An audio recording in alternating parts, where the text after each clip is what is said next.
Olá a todos! Hoje nós vamos falar um pouco sobre o sistema imune em cnidários com base num artigo intitulado Cnidarian Immunity, A Tale of Two Barriers. Essa parte sobre uma história, um conto de duas barreiras, a gente acredita que seja inclusive um trocadilho, tanto em relação à ideia de barreira de corais, porque os cnidários são animais que, dentre outras formas encontradas na natureza, também constituem os recifes de corais, e também, sem dúvida, essa barreira remete às barreiras epiteliais desses organismos que, conforme vai ser explicado ao longo da apresentação, é um aspecto muito importante na habilidade de defesa desse filo. E como se não fosse o bastante, esse título deve ter sido inspirado no romance A Tale of Two Cities, do Charles Dickens, um grande escritor inglês. Então, é um título bem interessante, bem inteligente. E quando nós pensamos na importância do sistema imunológico, certas questões podem vir à mente, Como será que a habilidade de defesa, resposta imunológica, foi conservada ou foi adaptada ao longo da evolução dos animais? Será que as estratégias de proteção dos cnidários, que estão separados da espécie humana há centenas de milhões de anos, poderiam ser de alguma forma semelhantes às nossas? Será que elas podem nos oferecer alguma perspectiva futura de uso biomédico com alguma aplicabilidade contra patógenos como bactérias e fungos? Bom, tudo isso motivou, tudo isso e mais alguns outros pontos motivaram um artigo de revisão que investiga esses aspectos da biologia de cnidários e propõe relevantes discussões. Mas antes da gente conversar sobre esses aspectos abordados nessa revisão, é importante que a gente fale um pouco sobre os cnidários, afinal, quem são esses animais? São desde as temidas águas-vivas e caravelas, passando pelos coloridos corais de Recife e anêmonas do mar, pequenos e abundantes hidroides nos mares, chegando aí às hidras em água doce. Todos eles se unem para formar o filo cnidário. São animais invertebrados que formam um grupo muito diverso, são cerca de 10 mil espécies, e juntos eles ajudam a manter a estabilidade de todo o ecossistema aquático. Eles recebem esse nome cnidário porque esses animais possuem cnidócitos, que são células urticantes, Quem já levou uma queimadura por entrar em contato com esses animais sabe bem, mas essa característica é muito importante para a captura de presas, para a defesa mesmo.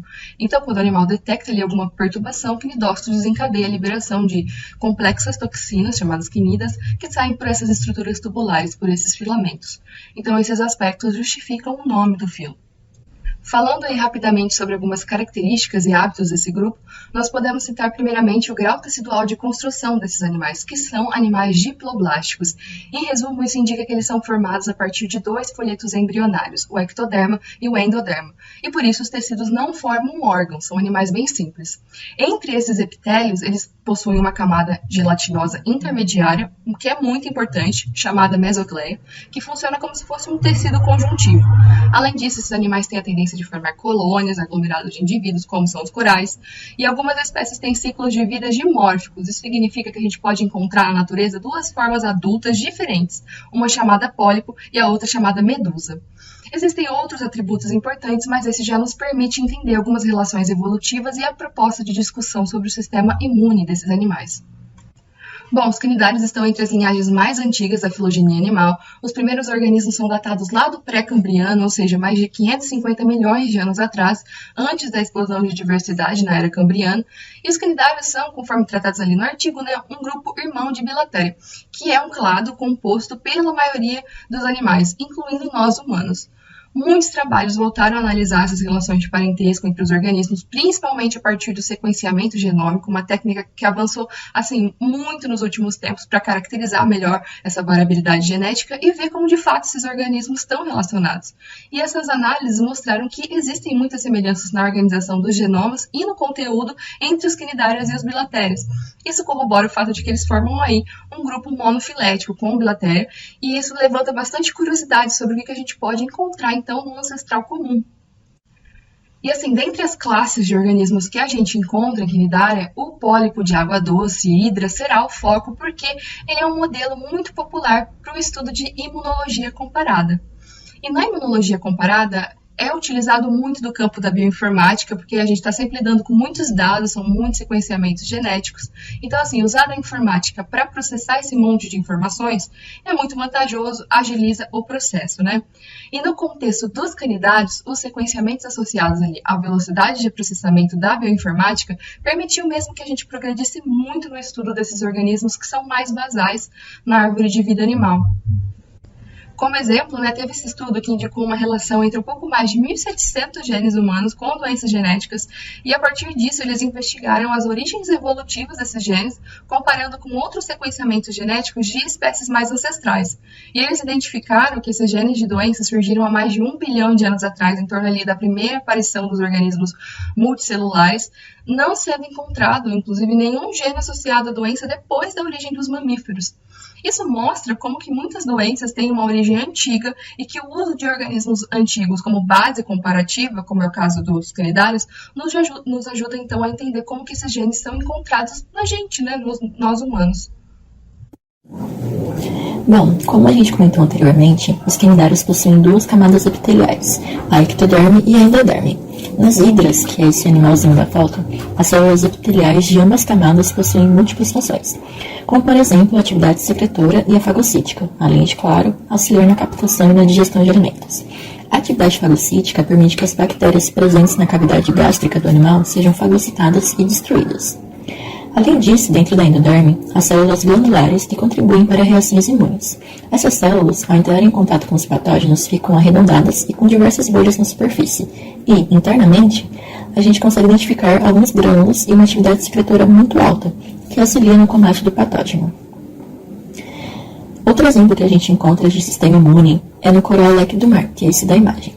Quando ele está em contato com algum patógeno fúngico, como por exemplo esse azulzinho da foto, os amebócitos granulares, que são algumas células totipotentes, ou seja, eles podem adquirir diversas funções, que estão presentes no filo porífera, aumentam em número, e sua principal função nesse caso é envolver o corpo estranho. Na região onde ocorreu a infecção, foi observado que há uma grande atividade da enzima profenoloxidase. Essa é responsável por se ligar a alguns componentes de micro-organismos e faz parte do sistema imunológico. Além de possuir um sistema imune diferenciado, os cnidários têm a capacidade de regeneração muito impressionante. Na hidra, quando há um ferimento no tecido, mesmo que ele seja muito grande, ele é rapidamente reparado graças à presença de células-troncos, que estão em constante proliferação nas hidras.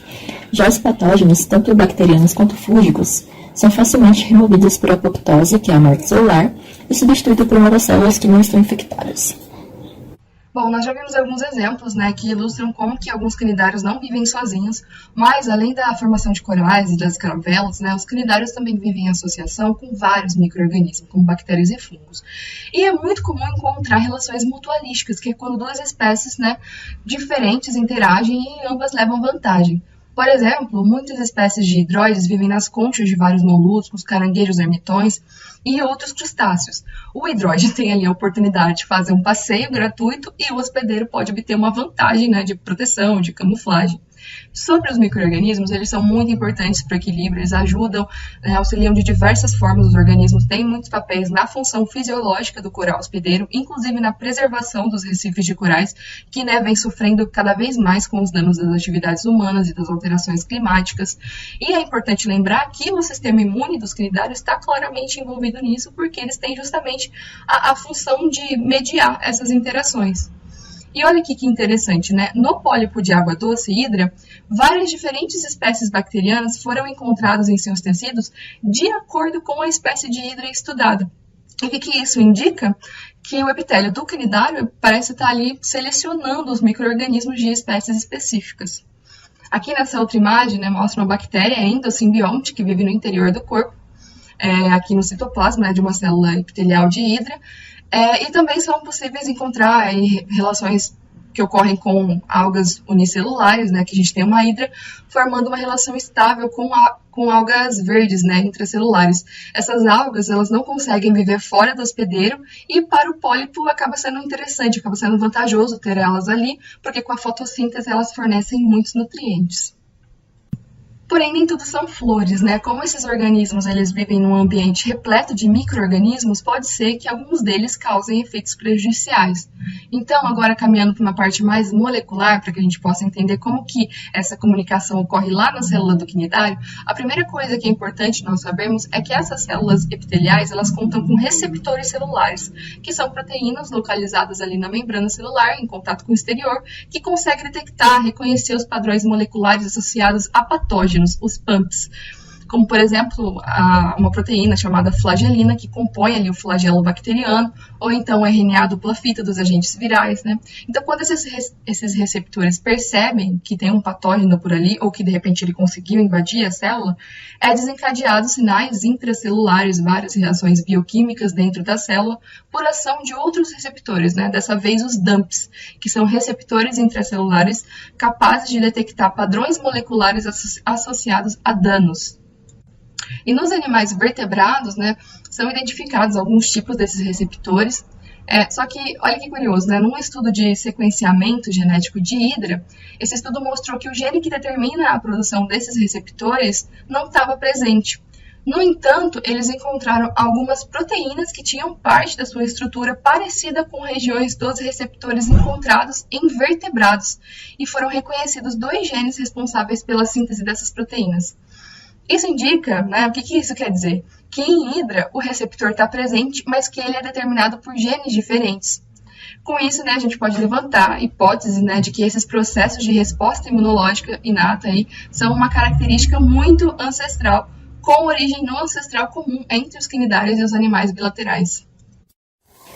Uma curiosidade bastante interessante sobre o sistema imune dos quinidários é que eles possuem uma proteína antimicrobiana chamada hidramacin 1, que causa aglomeração em bactérias patógenas, e logo em seguida as bactérias apresentam sinais claros de morte celular programada, que é realizada por algumas enzimas que degradam o conteúdo interno da bactéria, deixando apenas a membrana intacta. Analisando a estrutura do hidramacin 1, foi observado que é provável que ela funcione como uma espécie de cola, causando então a agregação das bactérias e posteriormente a sua morte. Na imagem ao lado, a gente pode ver a representação de 4 peptídeos antimicrobianos de hidra e da medusa da lua, o hidramacin 1, o arminin 1A, o pericolin 1 e o aurelin. O mais interessante de tudo isso é que foram feitos alguns estudos laboratoriais com a hidramacin 1, nos quais ele foi capaz de matar um grande número de patógenos humanos, incluindo a E. coli, a Klebsiella oxytoca e a Klebsiella pneumoniae, que são patógenos que podem nos causar diversos tipos de infecção e são resistentes aos derivados da penicilina. Sabemos que ultimamente estão aparecendo cada vez mais casos de bactérias nocivas, como é o caso da Staphylococcus, que possui uma resistência alta à ampicilina, que é um parente próximo da penicilina. Porém, uma nova descoberta trouxe algumas esperanças para o desenvolvimento de novos antibióticos. Logo após a identificação do peptídeo antimicrobiano arminin 1A, presente nas hidras, foi desenvolvida uma molécula chamada ARN-C31N, que, em meio de cultura, foi capaz de matar um grande número de bactérias resistentes, incluindo Staphylococcus. Mas aí você me pergunta, como os quinidários conseguem se distinguir entre si e dos outros organismos? Bom, como vimos anteriormente, os quinidários não vivem completamente sozinhos. Eles podem ter relações entre a mesma espécie e também com outros micro-organismos que sejam benéficos. Um exemplo disso é a hidraquitina, um quinidário colonial composto por várias outras estruturas, pólipos e estolões. Esses estolões são canais que unem os pólipos presentes na colônia e facilitam a proliferação assexuada. Essa relação se dá quando 2 plânulas, que são as larvas iniciais dos quinidários, são recrutadas para a mesma concha e dão início ao processo de halo-reconhecimento. Quando as 2 colônias já crescidas entram em contato físico uma com a outra, um grande número de nematocistos são transportados para as regiões que estão tendo contato, e dessa forma há 2 possibilidades de resultado. Caso seja uma interação positiva, os nematocistos se dispersam, completando a fusão das 2 colônias.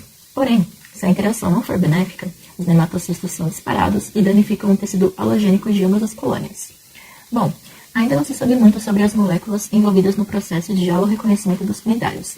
Porém, um exame recente revelou que a histoincompatibilidade é devido à incapacidade dessas células em contato de estabelecerem uma estrutura funcional, gerando regiões que bloqueiam a passagem de substância entre as 2 células unidas. Então, né, os quinidários eles possuem um simples, porém muito eficiente sistema imunológico que detecta e elimina os patógenos, usando ali suas 2 camadas de células como barreiras de defesa. Em hidra, o ectoderme coberto por um glicocálice, que funciona como uma barreira físico-química, e a endoderme como uma barreira química. As células de cada uma dessas barreiras têm as suas propriedades exclusivas, que justamente as permitem lidar com microambientes específicos, né, controlando a microbiota de cada meio. Nenhuma dessas barreiras funciona sozinha, mas dentro de um contexto de organismo. Isso quer dizer que a função de cada barreira epitelial influencia uma a outra.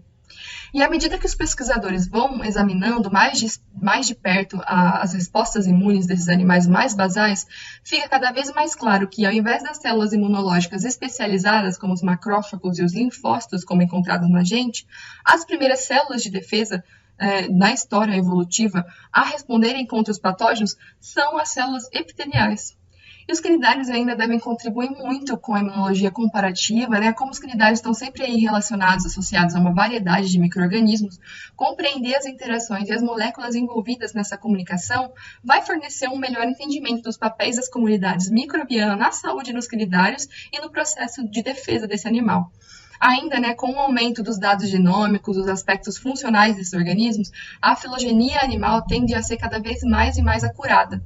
Por exemplo, todas as informações e conhecimentos em modelos de animais mais simples são necessários para que a gente possa entender como que uma simples alteração nos micro-organismos que vivem na gente pode resultar em doenças graves inflamatórias, como é o caso de doenças no intestino.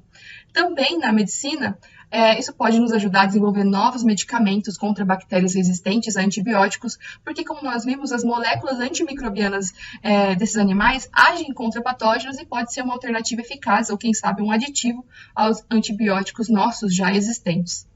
Felizmente, tem se avançado bastante na tecnologia, na análise genômica, então é muito provável que os próximos anos sejam aí preenchidos com muitas descobertas sobre a biologia dessas barreiras de defesas em cnidários. É isso, nós agradecemos muito a sua atenção, até mais.